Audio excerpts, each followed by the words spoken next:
하나님께로 부름받은 사람들이 하나님과 동행하는 법과 그 뜻을 이룰 수 있는 인생으로 바뀌는데 과연 어떤 과정들과 어떤 일들이 있을까요? 오늘 본문을 통하여 그것을 함께 묵상하도록 하겠습니다.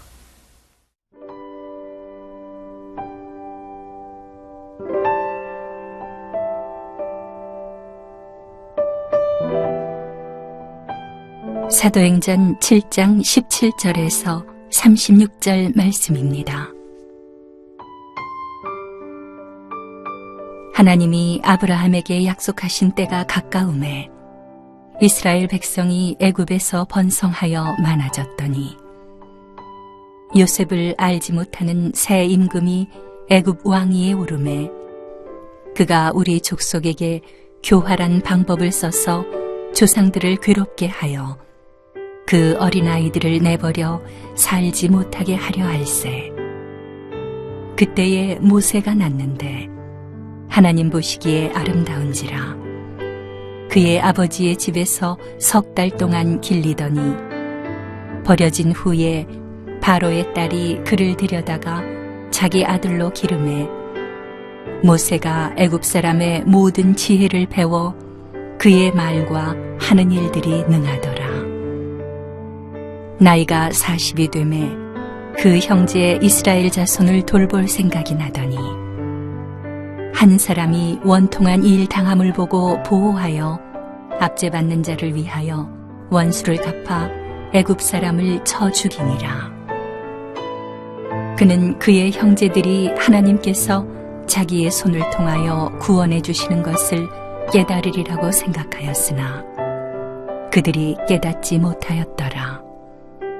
이튿날 이스라엘 사람끼리 싸울 때에 모세가 와서 화해시키려 하여 이르되 너희는 형제인데 어찌 서로 해치느냐 하니 그 동물을 해치는 사람이 모세를 밀어뜨려 이르되 누가 너를 관리와 재판장으로 우리 위에 세웠느냐 네가 어제는 애굽 사람을 죽임과 같이 또 나를 죽이려느냐 하니 모세가 이 말 때문에 도주하여 미디안 땅에서 나그네 되어 거기서 아들 둘을 낳으니라.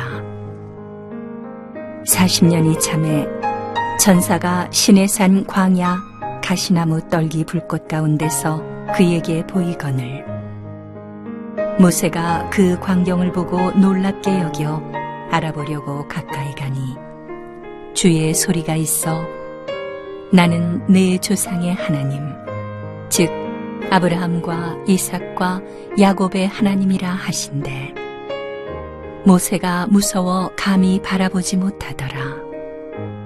주께서 이르시되 내 발에 신을 벗으라. 내가 서 있는 곳은 거룩한 땅이니라.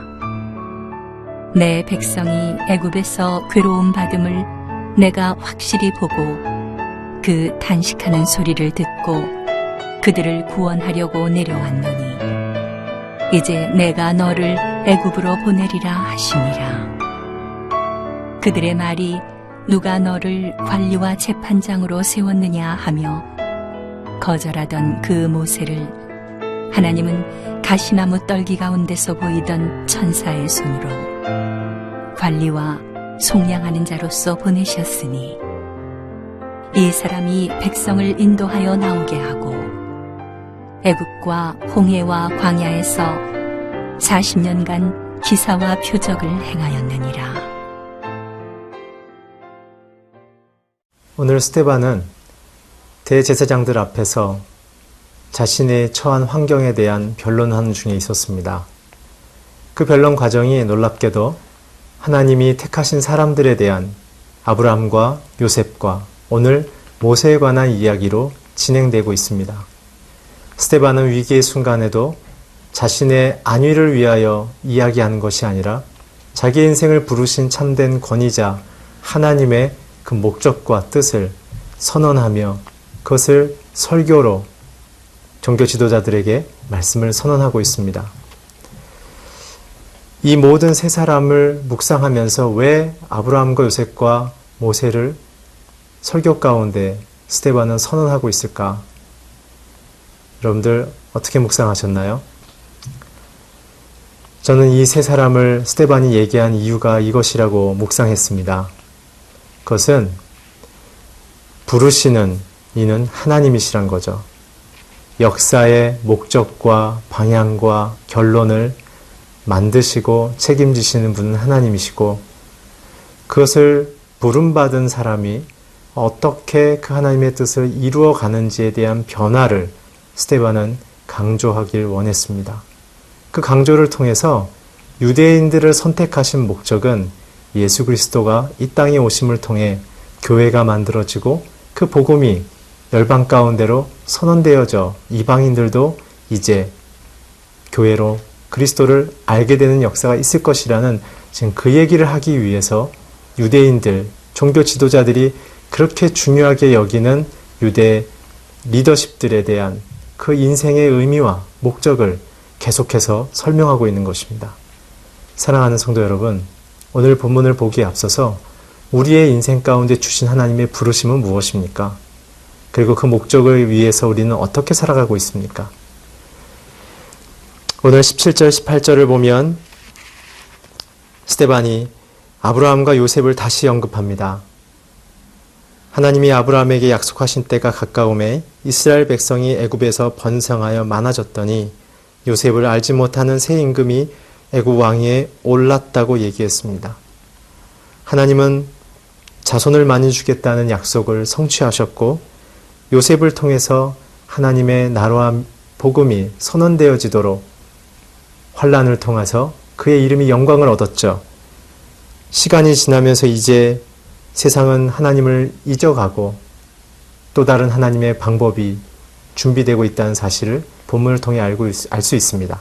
그것이 바로 모세입니다. 아브라함은 유대인들에게 하나님이 누구이신가를 선언한 자라면 요셉은 근동 지역의 외교 무대 속에 하나님이 누구이신지를 선언한 자였죠. 그렇다면 모세가 왜 언급되었을까요?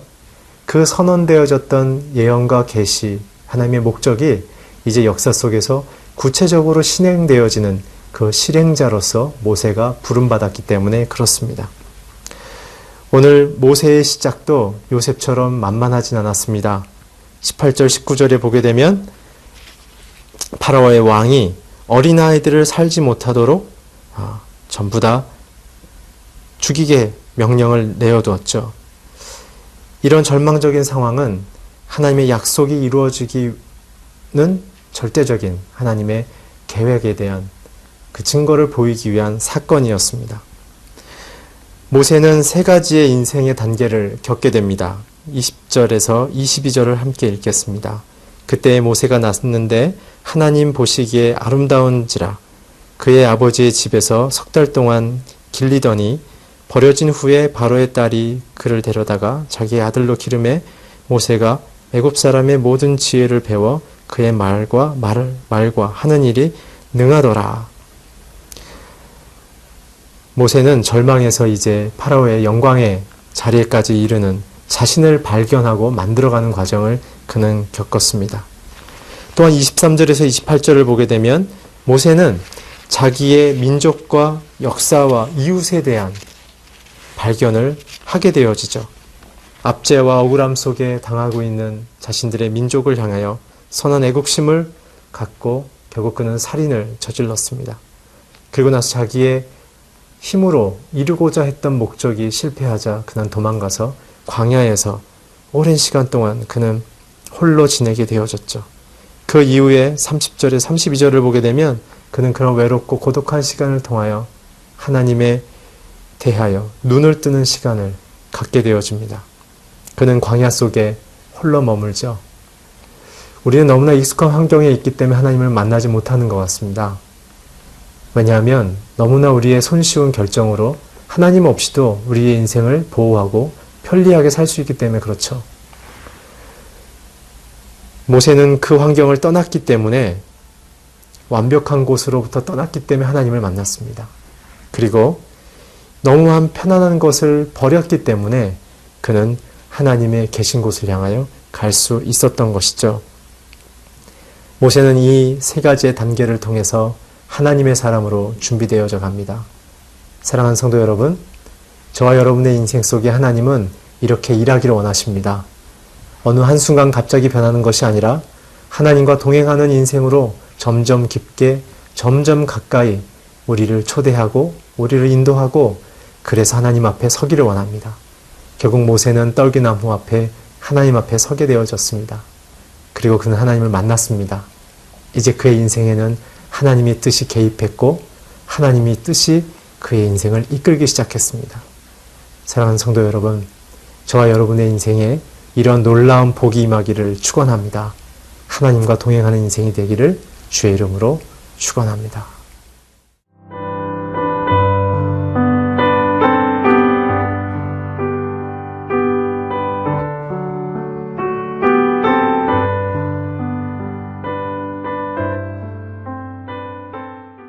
하나님께서는 자기의 뜻대로 살기를 원했던 모세를 불러 이제 하나님의 뜻에 붙들리게 하셨습니다. 하나님이 이제 그의 인생에 깊이 개입하신 것이죠. 그것이 가장 큰 복입니다. 우리의 익숙한 곳을 떠나 우리의 힘으로 움직일 수 있는 것을 떠나 하나님의 힘으로 움직이고 하나님의 음성을 들을 수 있는 그곳으로 우리는 가야 합니다. 오늘 모세는 그러한 자리에 섰습니다. 그 자리에서 떨기나무 앞에 붙은 풀 앞에 섰을 때 그에게 한 음성이 들렸습니다. 모세야, 이곳은 거룩한 땅이니 내 발에서 신을 벗어라. 바로 33절의 말씀인데요. 하나님이 임했기 때문에 거룩한 땅이 되어진 것입니다. 우리의 인생이 거룩해지려면 하나님이 우리의 인생과 함께 머물러 계셔야 합니다. 오늘 진정으로 성공하는 인생은, 진정으로 승리하는 인생은 하나님의 개입이 있는 인생입니다. 오늘 우리 인생의 밑바닥까지 찾아오시는 그 하나님을 거기서 우리는 만나야 합니다. 그리고 주님의 손을 붙잡고 다시 우리는 일어서야 합니다. 왜 모세에게 발에서 신을 벗으라고 하셨을까요?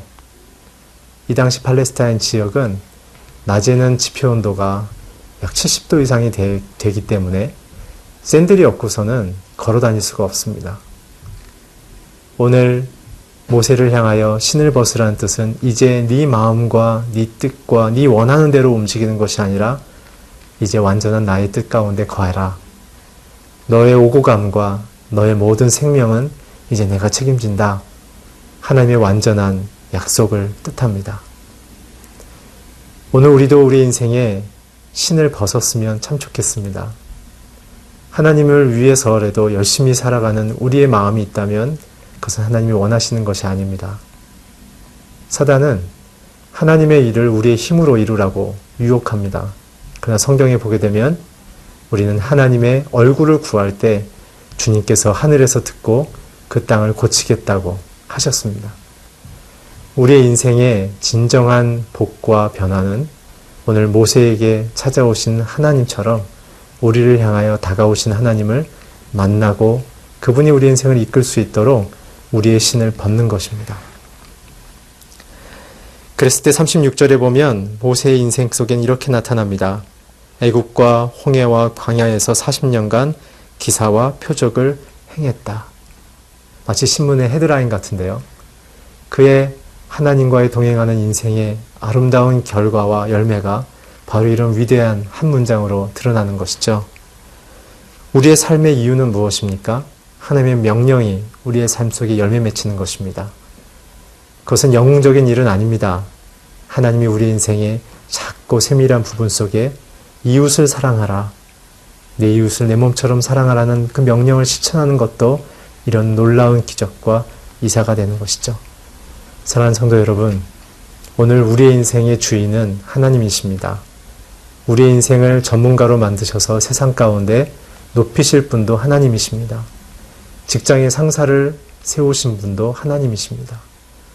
참된 권위자 앞에 부름받은 자로서 살아갈 때 저와 여러분의 인생에 이 모세와 같은 놀라운 하나님의 뜻을 실행하는 일들이 일어날 줄 믿습니다. 기도하겠습니다. 하나님, 부족하지만 부족한 자를 들어서 하나님의 놀라운 뜻을 이루심을 감사합니다. 모세와 같은 우리의 인생을 사용하여 주시옵소서. 예수님의 이름으로 기도했습니다. 아멘.